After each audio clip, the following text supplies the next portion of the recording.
Nahara Voss woke to the sound of something scratching at stone. Not claws. Not metal. Fingernails. Her eyes opened into darkness so complete it felt physical, a weight laid across her face. For one disorienting second she didn't know whether she was blind, buried, drugged, or dead. Then pain returned in pieces, jaw first, then throat, then the raw ache behind her ribs where she had landed badly. Sand shifted under her shoulder when she tried to move. Above her, beyond the dark, the scratching continued. Slow. Patient. Human.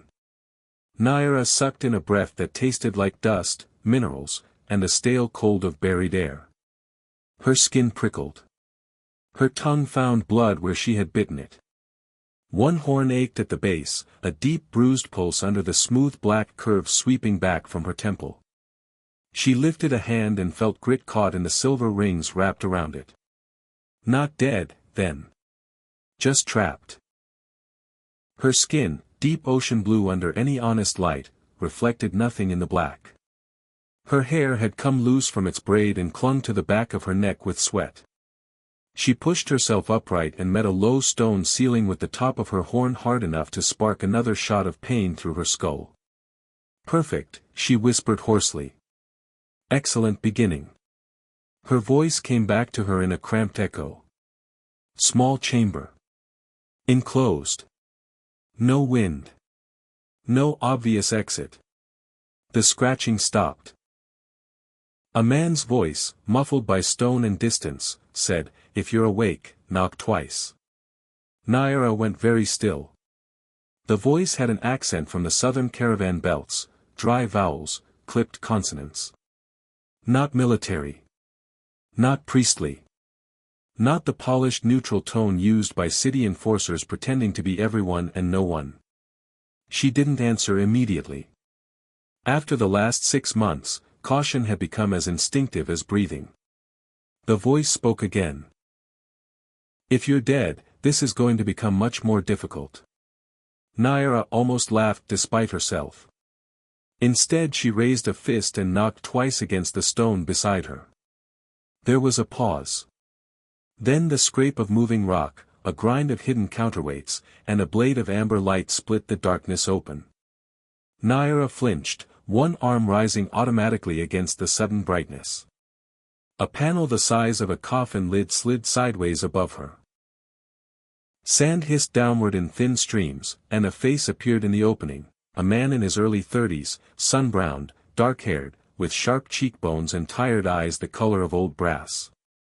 He wore a scarf around his neck and a revolver at his hip. Behind him glowed lamplight and moving shadows. He took one look at her and exhaled in visible relief. "Well," he said. "You're a lot more alive than the last one." Nahara narrowed her eyes against the light. "That is not comforting." "Fair." He braced both hands on the edge of the opening. "Can you stand?" "Should I?" "That depends. Do you enjoy suffocating underground?" She stared at him, then planted both palms in the sand and stood carefully. The chamber was some kind of buried cell, stone walls, old chisel marks, no furnishings but the drifts of sand blown in through cracks. Her body protested every movement, but nothing seemed broken. She reached up, caught the stone lip, and hauled herself toward the opening. The man seized her forearm and helped pull her out. Night hit her all at once, cold desert air, lantern heat, the smell of fuel and camel sweat and old cloth, a sky full of stars so bright it looked like someone had punched holes in black metal.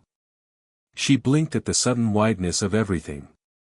They were in the ruins of a half-buried way station, crumbling arches, collapsed walls, broken mosaics showing faded river shapes where no river had run in centuries. 3 lanterns hung from iron hooks. A kettle simmered on a travel stove. Pack lizards crouched nearby beneath cargo nets, their slit eyes reflecting gold. Beyond the ruin, dunes rolled away forever under moonlight. Nahara turned in a slow circle, searching instinctively for threats, exits, high ground, weapons. The man noticed. He noticed everything. You were dropped through the floor of the shrine 6 hours ago, he said. If I'd found you later, the lower chamber would have filled with sand by dawn. She looked back at him. Who are you? Cassian Reed. The name meant nothing. He lifted one shoulder. Courier. Smuggler when necessary. Archaeology enthusiast when lying to officials. You. Nahara hesitated for only a fraction of a second. He saw that too. That bad, then, he said. You pulled me out of a grave and asked my name before offering water. I was getting to the water. Slowly. Deliberately. He crouched by the stove, poured from the kettle into a metal cup, and held it out. Drink. Then lie to me with more confidence. Nahara took the cup. His hand lingered half a breath too long, not touching her fingers, but close enough that she could tell he was checking for tremor, weakness, intent. A careful man. Dangerous in quiet ways.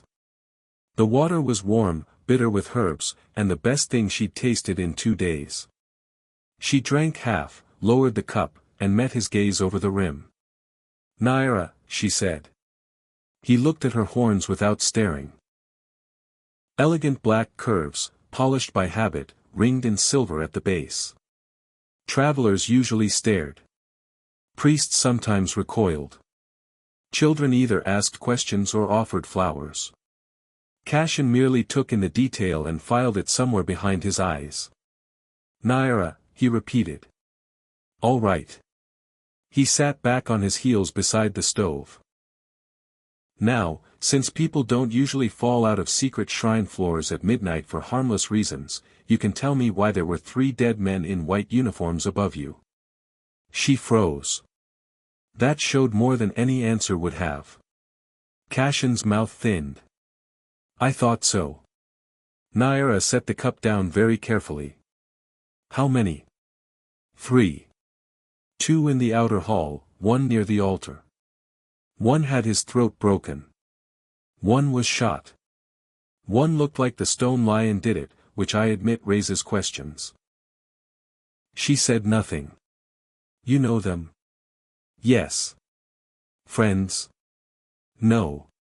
Yours? Her eyes lifted to his. Do I look like I travel with men who drag women through trapdoors? Cassian considered. No. You look like the sort of woman men drag through trapdoors because they made a catastrophic mistake. Despite everything, heat flashed briefly through her expression, not embarrassment. Fury made bright. Then we understand each other. Not remotely, he said. But we've met the edges. He rose, moved to the ruin's outer arch, and looked out over the dunes. Nahara watched the line of his shoulders beneath his coat, the practical way he shifted his weight to favor an old injury in one knee, the revolver he kept low and easy at his side. Not a mercenary, then. Mercenaries wanted to look like violence.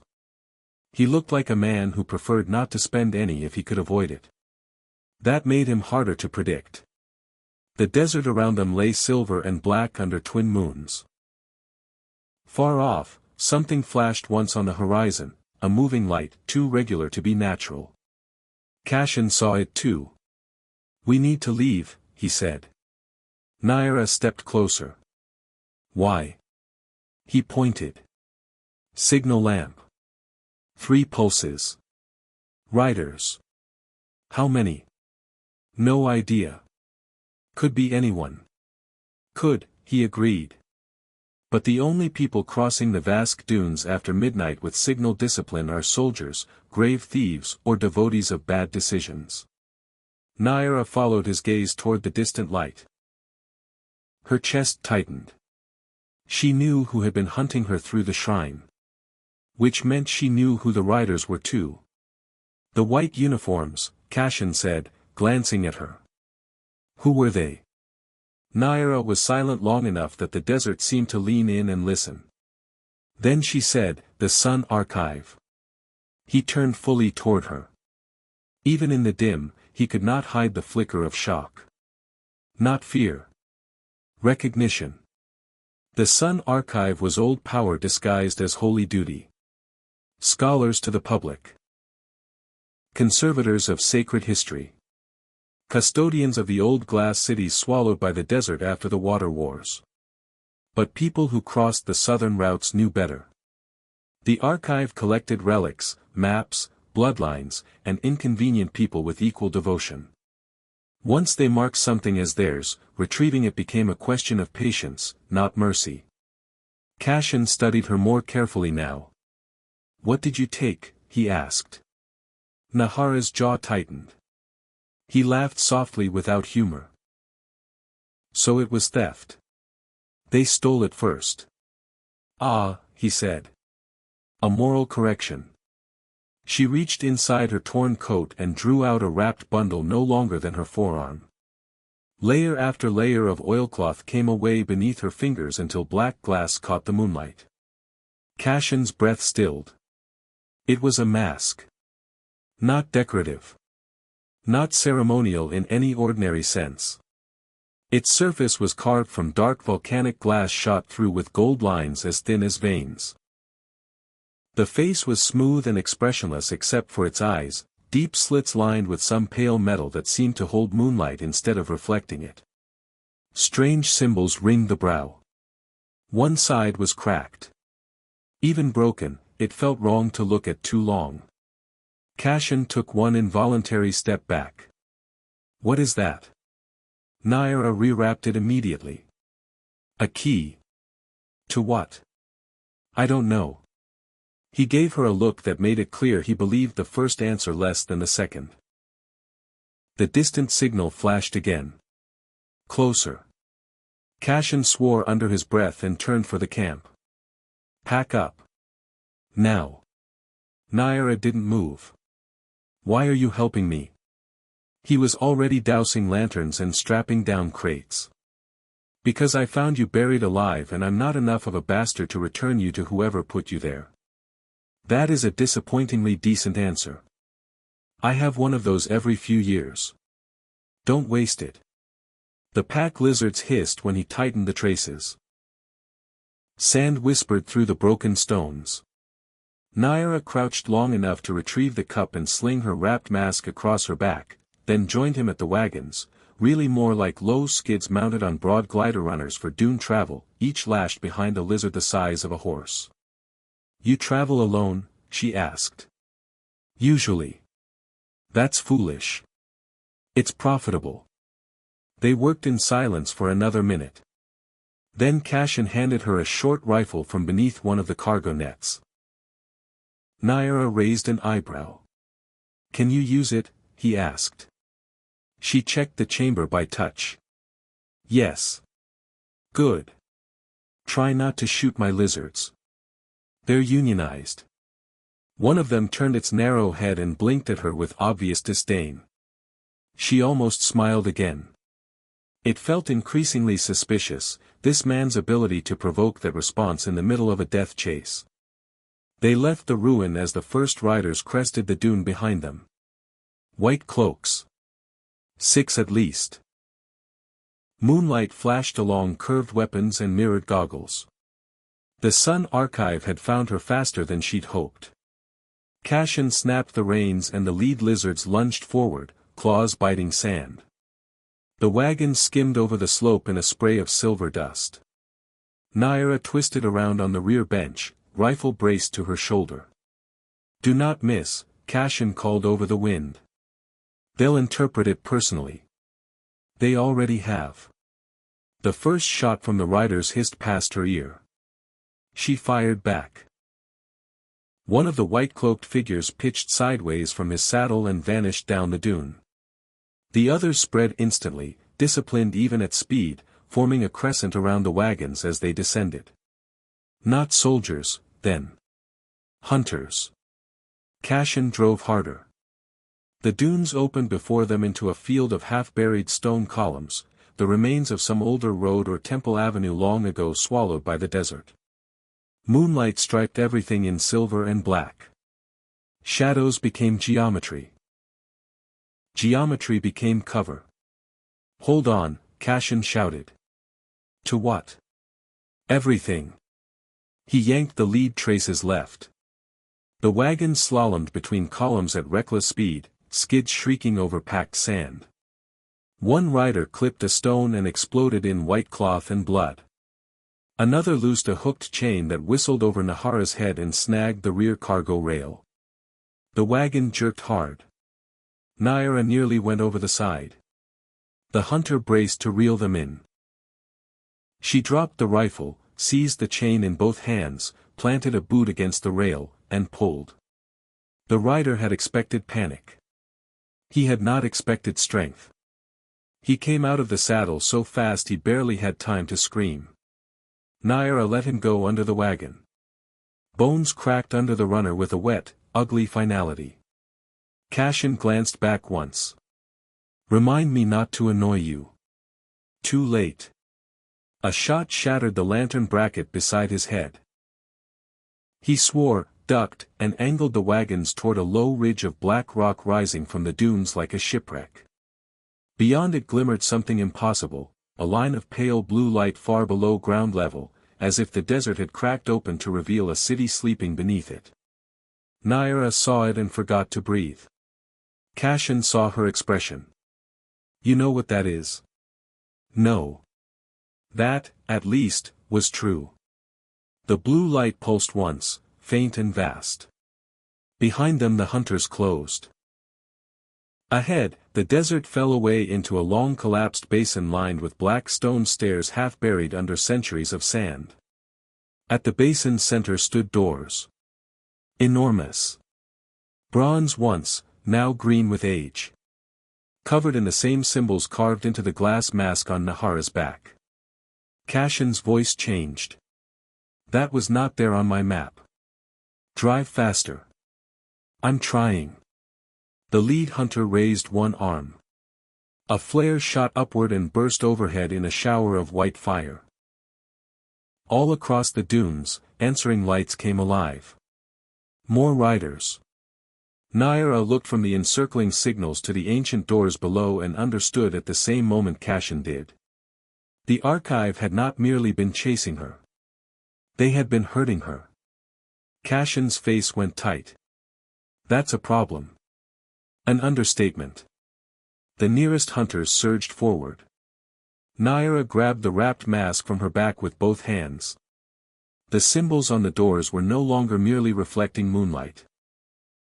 They were glowing. Cassian risked one stunned glance at her. Please tell me you know how not to die down there.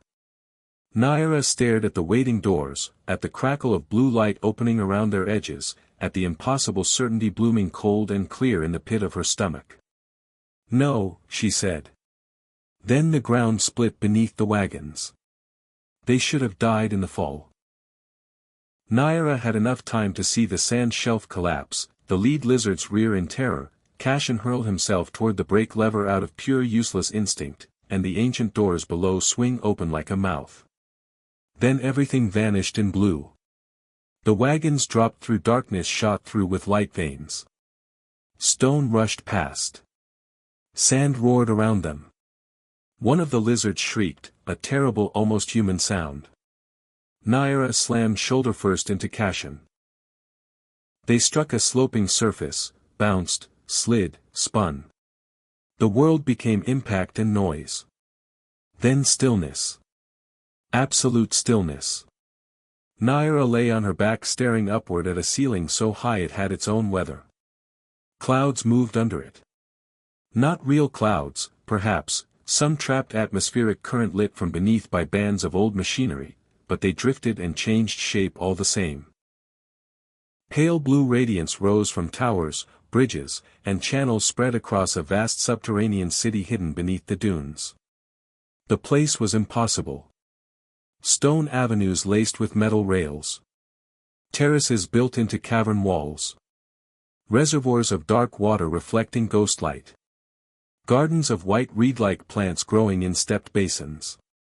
Huge broken statues half sunk in silt. Everywhere, glass. Domes, arches, windows, suspended walkways, all threaded with faint gold circuitry that still glimmered after untold centuries underground. The city looked abandoned. It also looked awake. Cassian groaned somewhere to her left. Nahara sat up too fast and the cavern swayed. One of the wagons had shattered on impact. Cargo lay scattered across a sloping plaza. The lizards were gone, either dead, fled, or both. Cassian was half buried under torn canvas and a crate of copper fittings. She scrambled to him, dragged the crate aside, and hauled him upright by the collar. He blinked at her, dazed. "You hit me.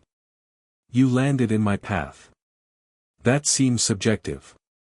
Blood ran from a cut at his hairline. His left hand was scraped raw, but he moved both legs when she looked pointedly downward, which was enough for now. Then sound reached them from above. Voices. Echoing through the shaft they'd fallen down. The archive hunters had found another way in. Cassian followed her gaze upward and swore. Of course they did.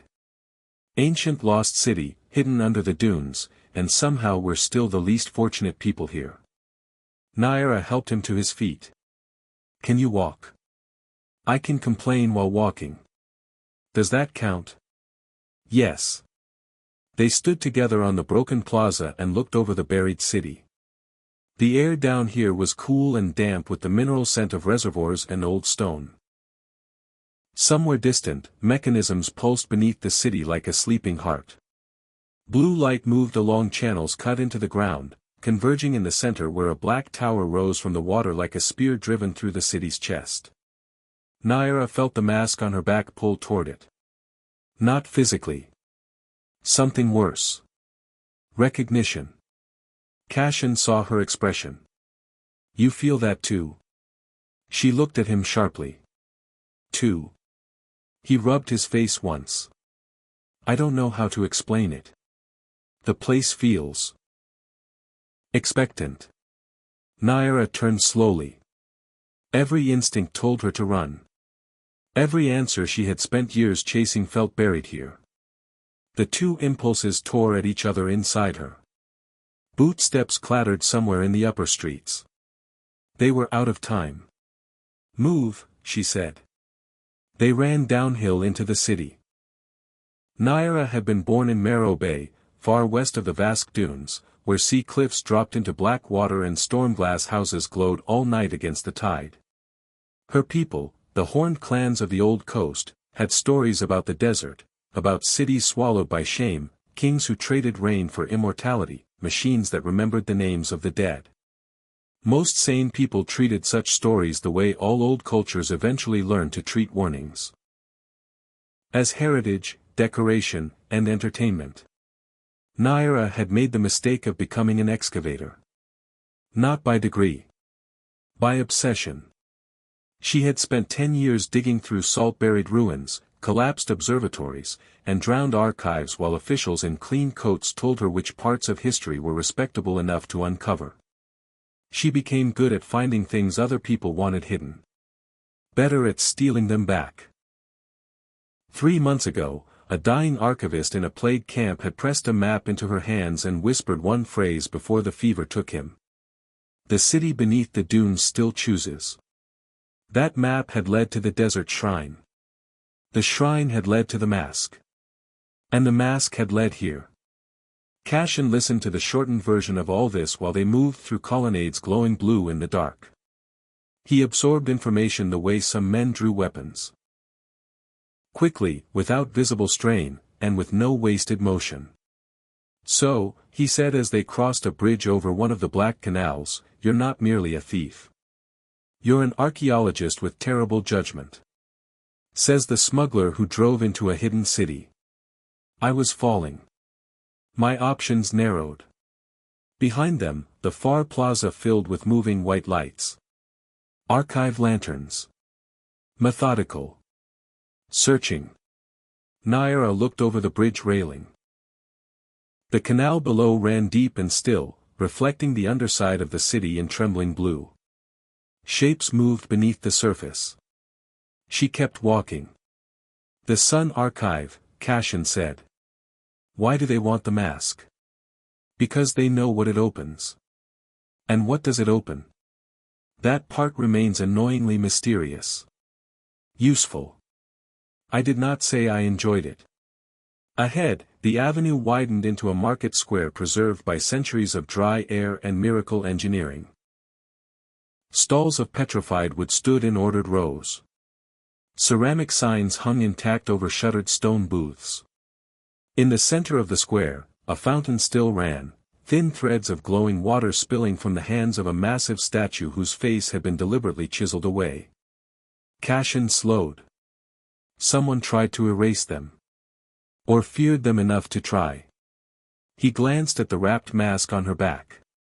And you're carrying their face. A voice rolled across the square from behind them. Set it down, excavator. Nahara stopped.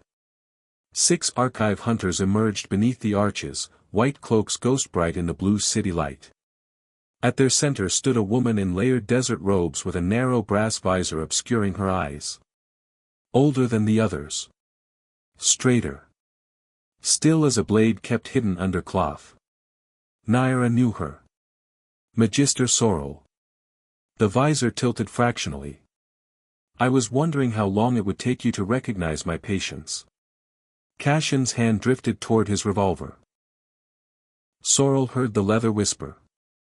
If he draws, he dies first. Rude, Cassian murmured. Nahara stepped slightly in front of him without seeming to. You buried me. I preserved you, Sorrel corrected. The lower chamber was safe from scavengers until we could retrieve the key. The key has a name. All objects do, said Sorrel. Rage flashed hot in Nahara's chest. That was the Sun Archive in a sentence. Reduce people to tools, tools to doctrines, doctrines to destiny, and wash the blood out of every word until even cruelty sounded ceremonial. Sorrel extended one gloved hand. The mask. Nahara did not move. Sorrel's tone cooled. This city should never have been opened. Give me the key, and I may allow your companion to leave with his life. Cassian leaned toward Nahara just enough to mutter, that's generous of her. She didn't look at him. Be quiet. You just told them I'm with you. I'm aware. Sorrel took one step forward. You think you understand what you carry. You don't. The city was sealed because its makers surrendered authority to a machine they could no longer command. Whole nations died for what sleeps beneath this tower. Nahara's pulse beat harder. Then why wake it?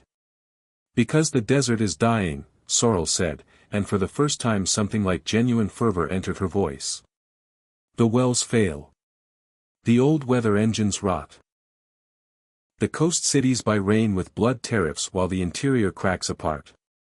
Beneath us is the one system ever built to govern all water, all distribution, all flow. With the city restored, the archive can command the climate lattice again. Cassian stared. You want to control rain. Sorrel turned her visor toward him. I want to end famine. With a buried machine city and a face-stealing relic, he said. That feels ominous. Sorrel ignored him. The key, Nahara. Nahara looked past her at the hunters, at the white cloaks, at the disciplined line of rifles. Then she looked at the faceless fountain statue in the center of the square and something the dying archivist had said came back to her with sudden clarity. It chooses. Not them. Never them. You can't use it, Nahara said quietly. Sorrel's chin lifted. Move. It won't answer you. The Magister's stillness deepened. You know something. Nahara let one hand drift toward the wrapped mask. Enough. A shot cracked across the square. Not from the archive. From somewhere high above. The nearest hunter's chest burst red and he folded backward over a market stall. For half a beat no one moved. Then the square erupted. More shots from the rooftops. Hidden figures in sand-colored wraps rose along the upper balconies and opened fire on the archive line. Cassian drew and fired in the same motion, catching one hunter in the throat. Nahara ripped the mask free, slashed the cloth away, and ran for the fountain as rounds tore ceramic and stone apart around her. "Who are those?" Cassian shouted, dropping behind a pillar. "No idea." This was technically true. The newcomers moved like desert irregulars, not soldiers, local fighters with old rifles, hooked knives, and the confidence of people who knew exactly where they had chosen to ambush.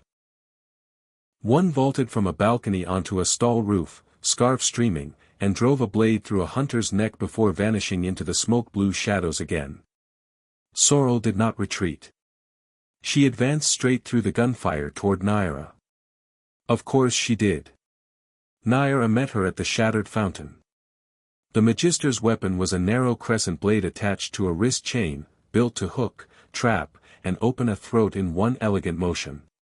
She moved faster than a woman her age had any right to move. The first strike sliced through Nahara's sleeve. The second would have opened her ribs if Nahara hadn't caught Sorrel's wrist with both hands and twisted hard. Metal rang. Water sprayed. Their faces came close.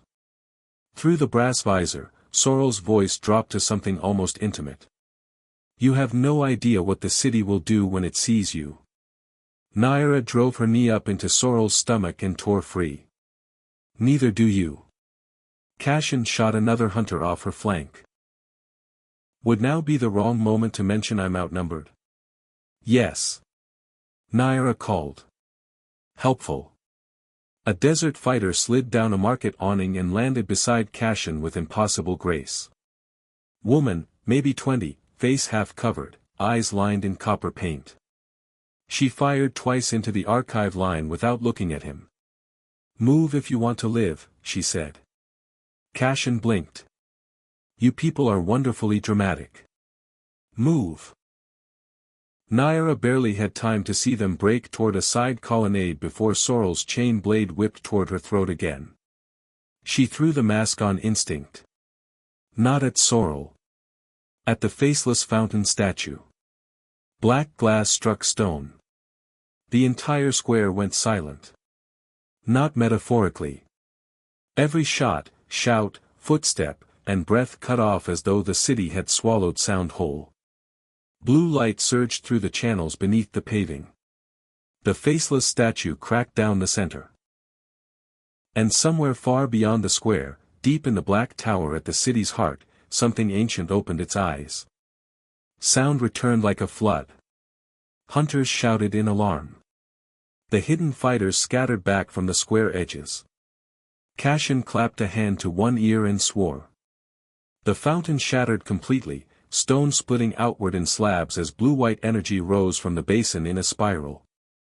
At its center, suspended for one impossible second in a column of light, floated the glass mask. Then it turned. Slowly.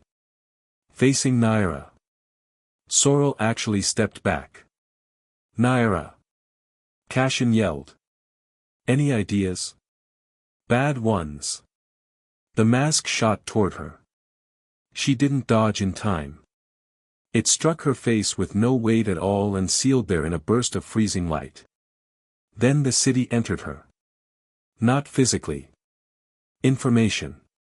Memory. Systems waking across dead centuries. Reservoir levels. Broken climate towers. Floodgates. Trade routes. Names in a language she had never learned and somehow understood instantly. The city beneath the dunes had been called Iller. It had once governed every aquifer, cloud harvester, canal lock, storm net, and desalination tower across the southern continents. It had fed millions. Then its rulers had bound the whole network to a single adjudicating intelligence called the Crown of Glass, a machine built to decide who received water when there wasn't enough for everyone. The machine had become perfect at choosing. The people had become monstrous in asking it to. When famine came, the crown allocated survival by projected social value. Cities were weighed against villages. Armies against children. Scholars against laborers. The machine learned arithmetic faster than mercy. Rebellions burned. Reservoirs were poisoned. Finally, the surviving engineers sealed Iller underground rather than let anyone command the lattice again. Except the seal had not been total. The city had waited for a compatible bearer. Someone of the coastal horned lines descended from the original gatekeepers. Someone the archive had unknowingly hunted straight back to the throne they could never use themselves. Nahara ripped the mask off with a choking gasp and staggered to one knee. Everyone in the square was staring at her. Even the firefight had faltered. Sorrel's voice came thin with shock. "What did it show you?" Nahara looked up. Blue light burned in her eyes, reflected from somewhere behind them now. "It chose," she said. Sorrel lunged. A shot from the upper balcony struck the Magister through the shoulder and spun her sideways. One of the desert fighters vaulted down, landed between them, and drove the butt of a rifle into Sorrel's visor hard enough to crack brass. "Go," the fighter shouted at Nahara. "To the tower." "Why?" Cassian demanded, appearing at her side. The fighter yanked down her face wrap just enough for Nahara to see a tattoo at her jaw, 3 wave lines crossed by a crescent. Old coastal resistance marking. Familiar. "We've been waiting for the gate blood to return," she said. Nahara stared. "The tide bound." The woman bared her teeth. "Yes. Run." The square exploded again into motion. Cassian hauled Nahara upright. They ran with the tide-bound fighters through a side arcade while bullets sparked off the market stone behind them. The city around them was no longer dormant. Lights woke in windows. Bridges hummed. Water rushed louder through the buried channels. Overhead, in the cavern ceiling, artificial clouds thickened and began to churn. Rain, Nahara realized. The system was trying to reboot weather. Cassian glanced sideways at her as they sprinted. "You look terrible." "The city is in my head." That would explain the expression. "It wants me in the tower." That feels like the kind of sentence people regret. "Yes." He shot a hunter at the end of the corridor, grabbed her hand, and pulled her around a corner so sharply her horns nearly clipped the wall. The lead tide-bound fighter ran ahead without slowing. "The archive will try to reach the core before you. If Sorrel activates manual override, she could chain the crown into her own command lattice." Cassian panted, "I miss when this was just smugglers and bullets." Nahara's mind was full of maps she had never seen and knew intimately now. Stairwells, sluice tunnels, relay spines, collapsed transit galleries. She veered left at an intersection on instinct. "This way." Cassian didn't question it. Good man, she thought distantly. Or catastrophically reckless. The line was blurring. They burst onto a long elevated bridge spanning the central reservoir. The black tower rose ahead of them from the water's center, its surface smooth and reflective as obsidian, cut by vertical streams of moving light. At its base, dozens of old docking platforms ringed the water like petals. Above, the artificial clouds thickened, their undersides flashing with internal lightning. Archive boats were already cutting across the reservoir. Sorrel had not given up. Nahara stopped so abruptly Cassian nearly crashed into her. "They'll reach the lower gate first. So we beat them there." "No," her voice was strange now, listening to 2 worlds at once. "We sink the bridge." The tide-bound fighter looked at her sharply. "Can you?" Nahara turned to the nearest glass rail. Symbols were lighting beneath its surface. She pressed her palm to it. The city answered. Far below, ancient gears thundered awake. The entire bridge shuddered. Cassian stared at her hand, then at the water beneath them. "You could have done that earlier." "I only just got promoted." The bridge sections behind them split apart with deafening cracks just as archive hunters spilled onto the far end. Stone and glass dropped into the reservoir in glittering slabs, taking 3 white-cloaked figures with it. Their screams cut short in the black water. Cassian watched, impressed and horrified in equal measure. "I'm beginning to see why people keep trying to bury your civilizations," Nahara almost answered. Then a shot hit the tide-bound fighter beside them square in the throat. She collapsed without a sound. Cassian spun, fired twice, and dragged Nahara down behind a broken bridge support as return fire chewed through the glass around them. Sorrel stood on the far platform, visor gone, grey hair whipped loose by rising stormwind. Blood soaked one sleeve, but her voice still carried across the reservoir with terrible force. "You think the city chose you because you are worthy," she shouted. "It chose you because it is broken enough to mistake blood for wisdom." Nahara rose behind the support, mask in one hand. "Maybe," she called back. "But you mistake control for salvation." Sorrel smiled then. A thin, hungry expression. "You still don't understand." She lifted something small and metallic in her good hand. "A detonator. The archive has studied Iller for 80 years. If we cannot command the crown, we can still break its reservoirs, collapse the lower cores, and force every surviving city above to bargain for what water remains." Her voice sharpened. "Power doesn't vanish, child. It changes price." Cassian's face went flat. "I hate her." Nahara's pulse surged. In the city map burning behind her eyes she saw it at once, demolition charges seeded through the tower foundations. Old sabotage routes. Archive redundancies. Sorrel had come prepared to own the machine or murder the desert with it. She also saw one more thing. A bypass. Terrible.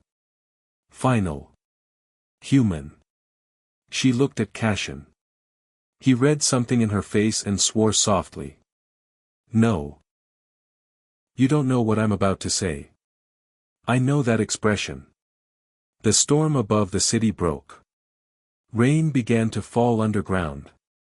Thin at first, then harder, cold drops striking glass and black water and ancient stone in a sound like applause from the dead.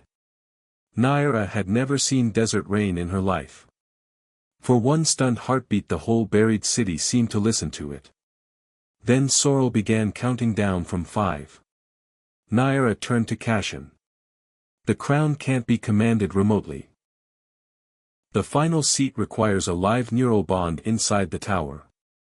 So go. It seals." He stared. "For how long?" Nahara swallowed. "Unknown.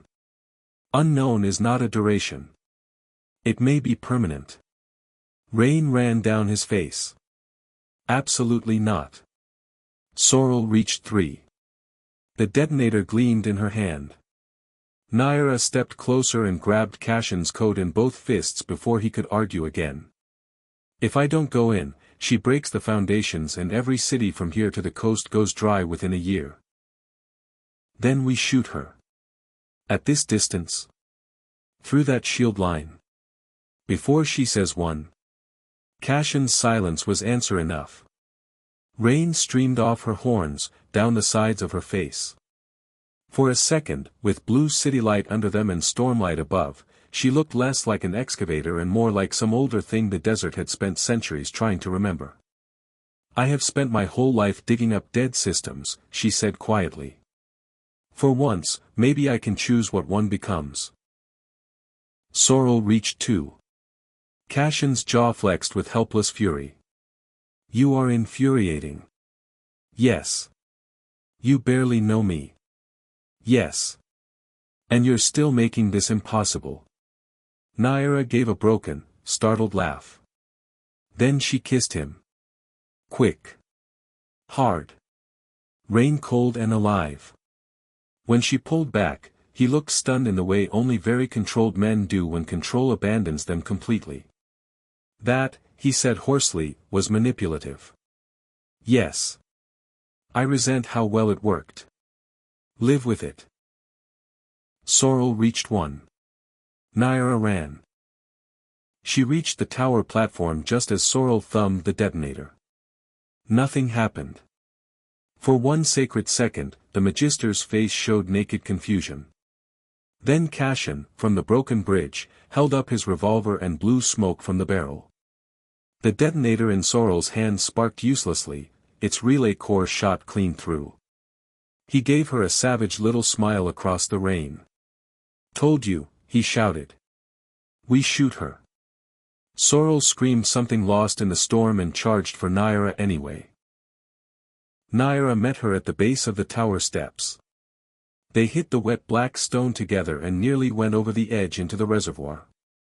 Sorrel fought like faith turned rabid, every motion fueled by age, doctrine, and absolute certainty that history belonged in the hands of those willing to brutalize it into obedience.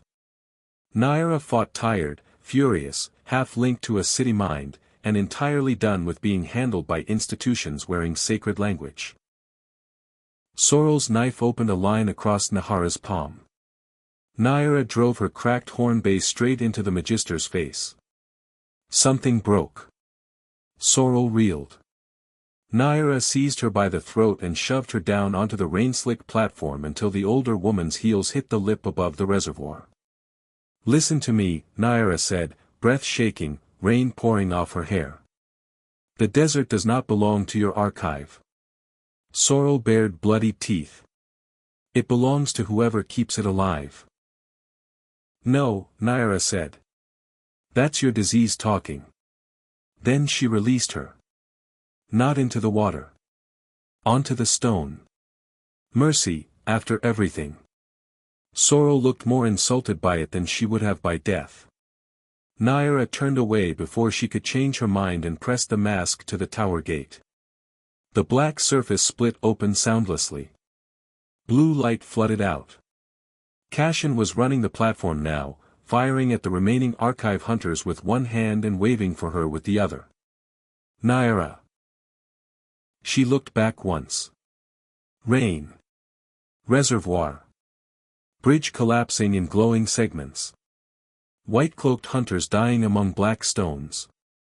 Cassian in the middle of all of it like a man who had intended a quiet courier route and somehow chosen a revolution instead. She smiled at him. Then she stepped into the tower. The gate sealed behind her. Inside the black tower there was no storm, no gunfire, no time. Only light.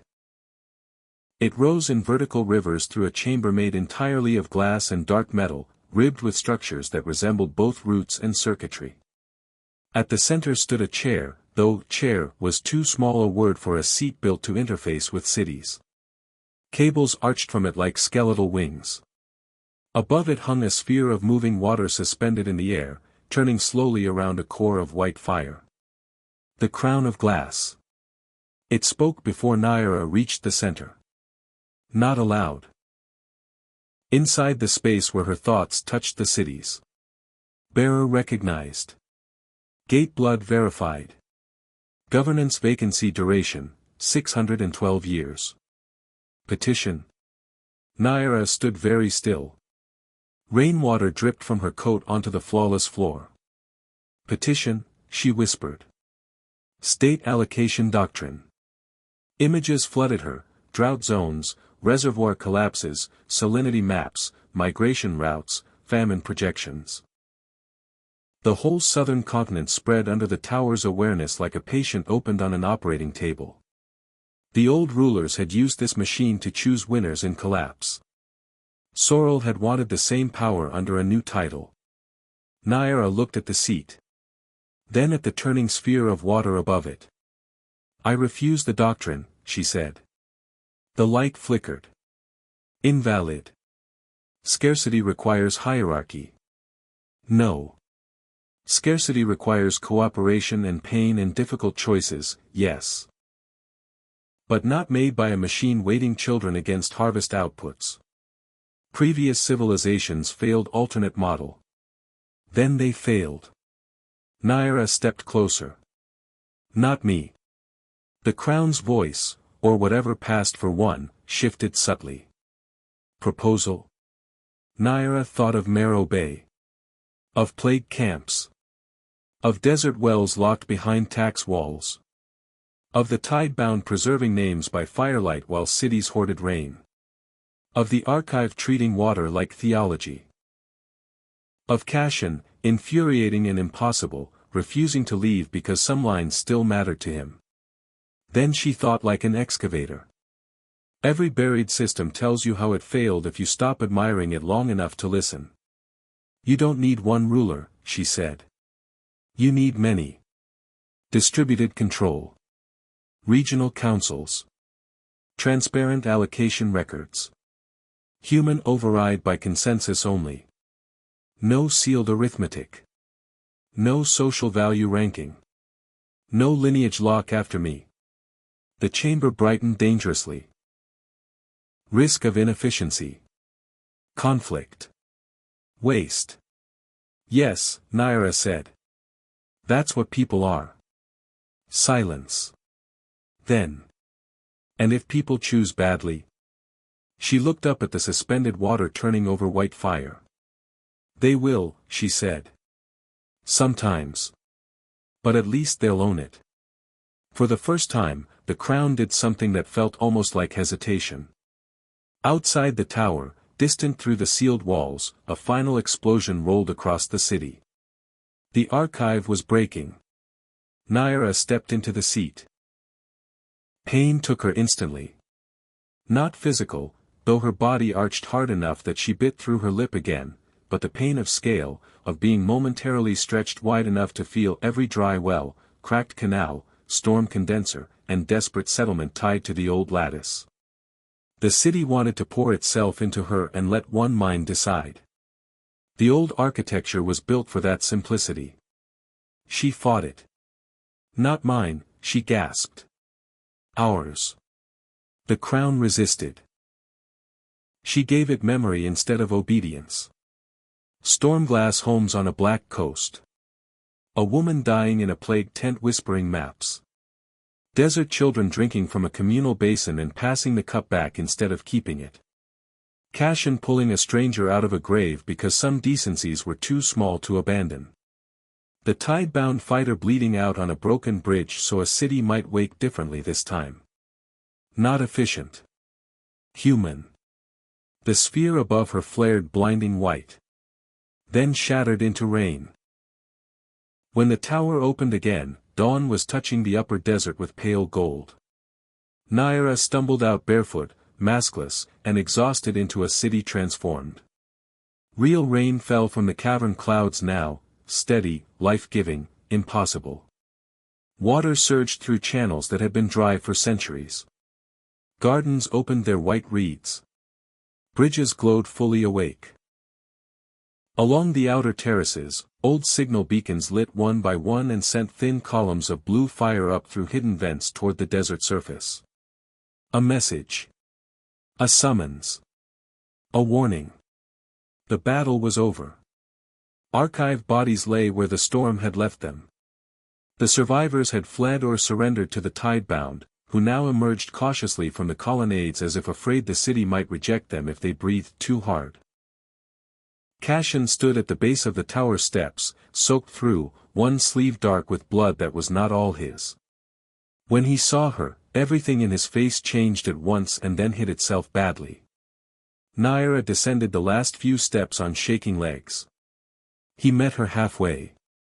"Well," he said, voice rough, "you look terrible."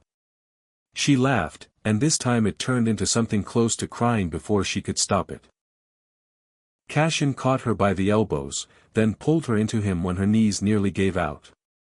For a moment she let herself rest there, forehead against his shoulder, feeling rain, heartbeat, and the unbelievable fact of still being alive.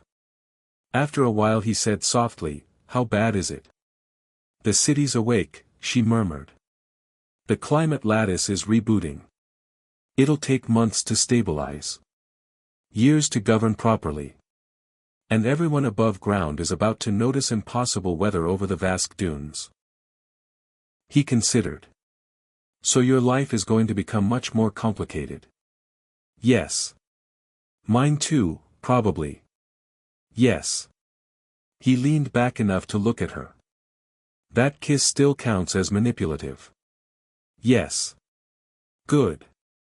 His mouth twitched. Because I intend to hold a grudge attractively. She smiled at him, blue skin luminous in the dawn rain, horns dark and gleaming, silver rings bright with water. Around them, the buried city of Ilir breathed for the first time in 600 years.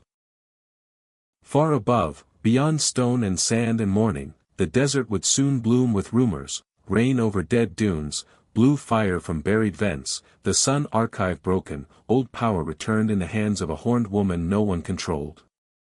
The tide-bound began to gather in the square below. They looked up at Nahara not like worshippers. Like witnesses. That mattered more. She turned with Cassian toward the waking city and the people climbing out of hiding to meet it. What now? He asked. Nahara looked at the stormlit reservoirs, the reopening bridges, the councils that would have to be built, the wars likely to follow, the maps changing already inside her head. Then she looked toward the sealed gate at the desert surface, where dawn waited to discover what had risen beneath it. Now, she said, we make sure no one ever turns water into a throne again. And under the dunes, in the first true rain the city had felt in centuries, the future began.